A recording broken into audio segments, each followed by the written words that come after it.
Hey guys, so today I wanted to talk about what is the best Model 3 configuration, in my opinion, and I'll walk through every single option, why you should or shouldn't have it if you want to save a little bit of money.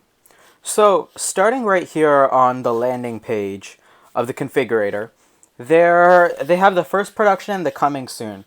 Now, coming soon, there is the base $35,000 vehicle, which is coming later this year, and which includes a standard battery, and you could either get premium upgrades or not, and the dual motor all-wheel drive, which you can or cannot get. So I'll want to get back to that in a little bit of time, but let's get started with just the basic stuff. So over here you have your paint and your wheels, basically the exterior.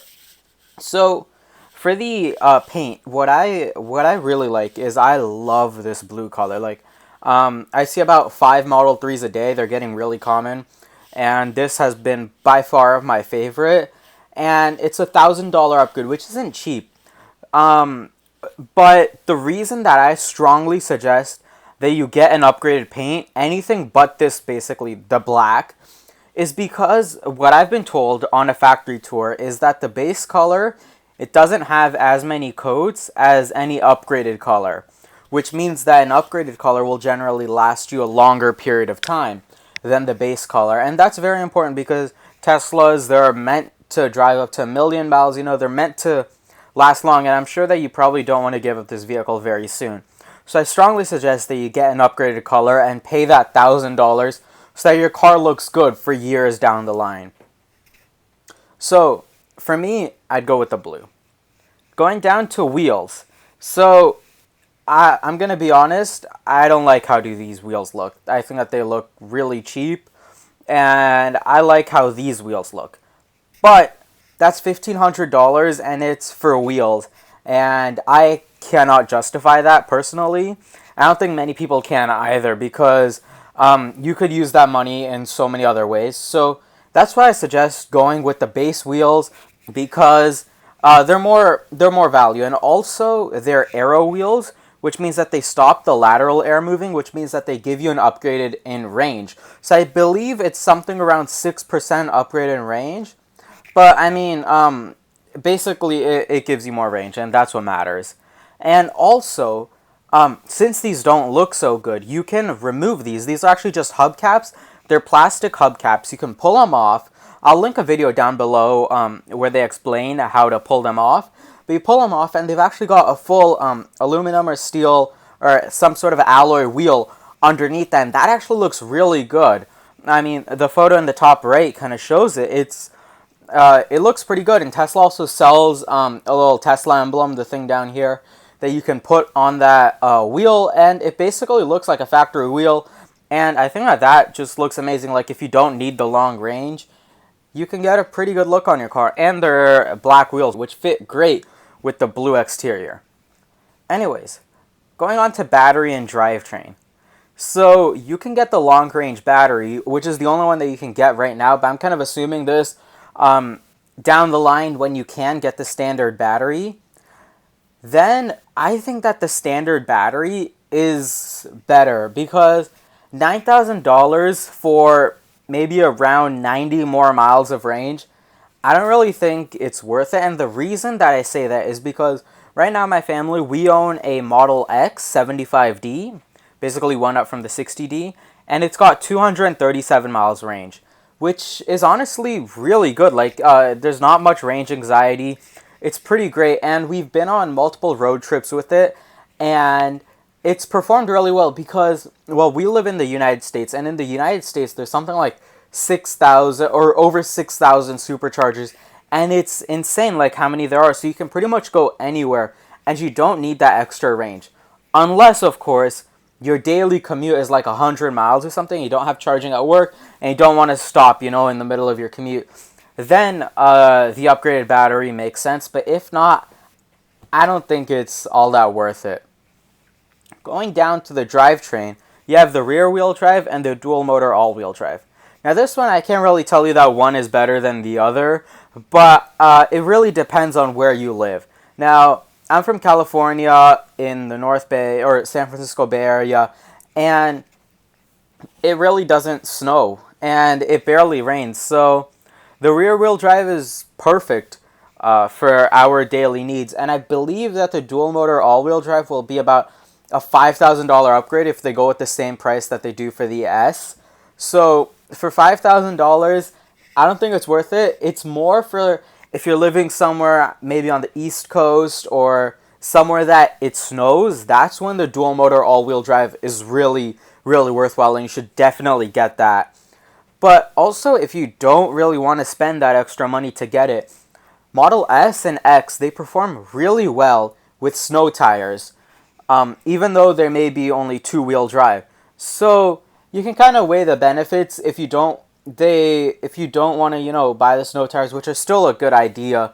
But a dual motor all-wheel drive, of course, is going to perform better in the snow. But it's really up to you based on where you live. If you live somewhere where it doesn't rain, I say don't spend your money on that. Just keep it with the rear wheel drive. Going on to the interior. The interior, basically, you've got one option right now, which is the premium upgrades. It's a $5,000 option, and right now everyone has to get it. And in the future, they are going to introduce the white interior. So when that comes, I think that white interior just looks absolutely amazing. I would definitely get that interior. But the black interior, you'll get that standard without the premium upgrades package. They may not be as nice seats, but for a car like this, I don't think that's too important. But the premium upgrades package, it does give you a lot of other options. You've got premium heated seating, which I believe without the premium upgrades, I'm not even sure if you'll have heated seats in the front two seats. So that's pretty good to have. You've got the 12-way adjustable front seats. I believe without premium upgrades, it may even be like a manual adjustment, which isn't too nice for a car that's this expensive.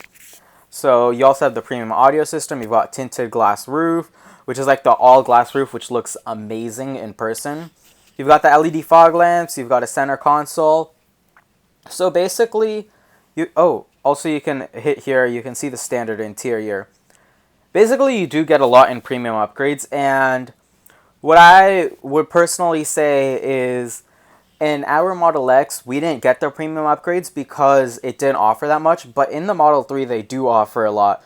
So I suggest that, if you are willing to spend that money and you want to have a car that you're going to keep for a good amount of time, go for the premium upgrades. It really gives the car that extra touch of luxury for the price that you're paying. So I think it's a good idea to get that option.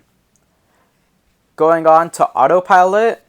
So enhanced Autopilot, I think this is an absolute must that you have to get if you're getting any sort of a Tesla. Like, the Autopilot is one of the biggest selling points of Tesla. It's because it's so much more advanced than any other car brand, and really no one else has Autopilot up to the level that Tesla has. And it's got the auto lane changing, auto steer, automatic parking, and summon, and it'll even take like highway off-ramps and everything for you. So it's really, really good to have, and it's great for long drives. I think that's an absolute must. If you're getting a Model 3, if you can't afford it right now, save up until you can afford it, because if you get it afterwards, you're going to spend another $1,000, and I say just save up so that you can get the enhanced Autopilot, because that's a really, really good feature to have. And then there's full self-driving capability. Now, this one is very controversial because they allow you to buy that option right now, but it's really not there, and it isn't even very close, because on internal roads and all, it's so much tougher to write all those algorithms. So I don't think that getting this is worth it. I'd say pay the $1,000 after it comes out to get that upgrade, because it's better to have that money now, the $3,000 in hand. Like if you're actually like going into economics, you can use that money, you can invest in, you can make more money. Anyways, I say don't go for it because it's not worth it. They won't have that for another few years, because you also got to get approvals from the National Traffic Safety Board and all sorts of government stuff, and that's going to take a long time. No one's been able to get that yet. So hold off on that until it comes out, and then of course you want to get it, because it's going to be really good when it comes out. And then last page, the payment. So the Model 3 that I just spec'd, it comes out to 55,000, but I would get rid of the upgraded battery, so that would drop the price to 46,000, and that isn't too bad, honestly, for a Tesla, because Teslas are really good vehicles. They'll last you 10 years, and you save a lot on gas. So I think it's a pretty good price. Also, you don't have to actually pay too much for maintenance. And then you also get federal tax credit on this. So 7,500 off of that 46,000 price, that'll get you down to, what is it, like 430 or 39,000 ish. And then you also get the California EV rebate, because I am in California. It depends on where you are. That'll vary. But anyways, there's a lot of money, a lot of rebates that you can get. So if you can't spec it now, I suggest go for it, because this federal tax credit is not going to be around for much longer.